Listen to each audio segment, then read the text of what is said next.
Leadership, a term that's used universally but understood individually. What makes someone an effective leader, and can effective leaders even be made? How can you tell if someone will be a good leader before they're even in a leadership position? When people think of great leaders, more often than not, they refer to a former president or maybe a leader during a specific era of time, but it was always in a positive way. Leadership carries a positive connotation when in actuality, this can go both ways. Hey, my name is Chris, and I don't think that leadership is an attribute, but rather a complex concept with many layers. To lead is a universally understood term, but how to lead remains a concept with a magnitude of differing theories, beliefs, and personal interpretations. How one may lead is entirely subjective, and this style may be altered by many factors throughout the progression of life. Though various leadership experiences help shape who we are as individuals and who we are to other individuals. Simply stated, my mission is to create a better version of myself. I strive to think creatively, challenge business norms, and celebrate successes. I do this by balancing inclusivity, transformation, authenticity, and task oriented attributes according to the necessary application. My vision is to improve, inspire, and build success with others through meaningful relationships and authentic communication. I aspire to be in a position of directing within an organization and tackling the stigma of unlikable bosses by encouraging work life balance, meaningful tasks, and genuine relationships. Now, I don't have the most leadership experience outside of sports, so my journey of leadership hasn't gone too far as of yet, but I picked up a few skills that should help me along the way. One of the most important aspects to me is authentic leadership. Nordhaus describes authentic leadership as transparent, morally grounded, and responsive to people's needs and values. I define it as be real. Not be real, but be real. Don't lie or make things seem better or worse than they really are. A study by Dorte found that authentic leadership fosters an environment of trust, transparency, and empowerment within organizations. Employees who work with authentic leaders often experience higher engagement and a sense of ownership in their roles. Backing up to my sports experience, authentic leadership can significantly enhance team cohesion, trust, and overall performance. Cavusano found that athletes under authentic leadership are more likely to exhibit self determined motivation, which leads to improved focus, persistence, and resilience during competitions.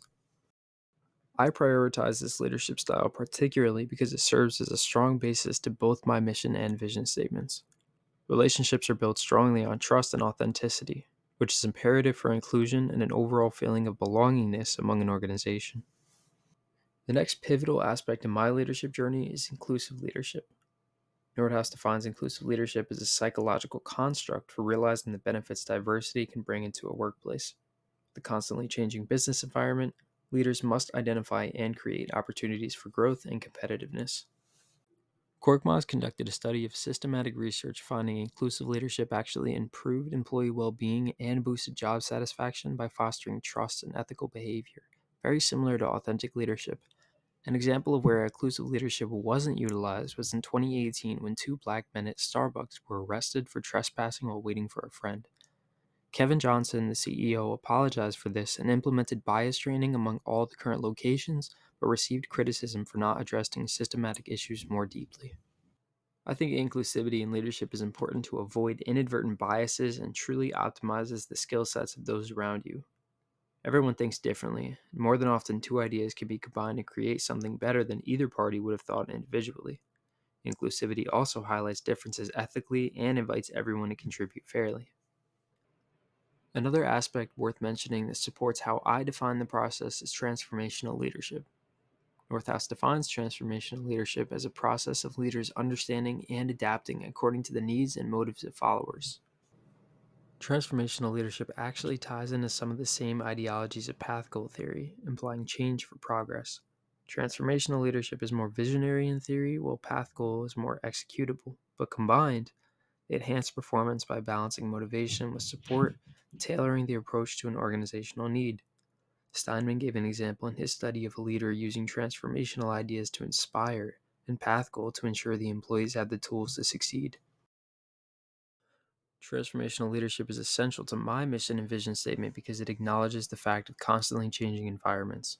Without the proper preparation, change can be difficult to navigate. So, acquiring a skill set dedicated to primarily persevere and accept change is pivotal for success. As the needs of an organization change, so should the methods of leadership. Transformational leadership also allows for insight on new areas for success current norms may miss, so being able to approach leadership creatively is key to this style. Lastly, situational leadership lies more on the transactional side of things from my personal strategy. Northouse defines situational leadership as an approach that demands different kinds of leadership. While transformational focuses more on the improvement of followers, situational is focused on the leader, which is why I see it more as transactional. One interesting thing about situational approach is it actually accompanies transformational and overlaps with some of the methodology inside of it. Transactional and situational leadership go hand in hand when accomplishing a task. Transformational leadership helps the followers be prepared for this.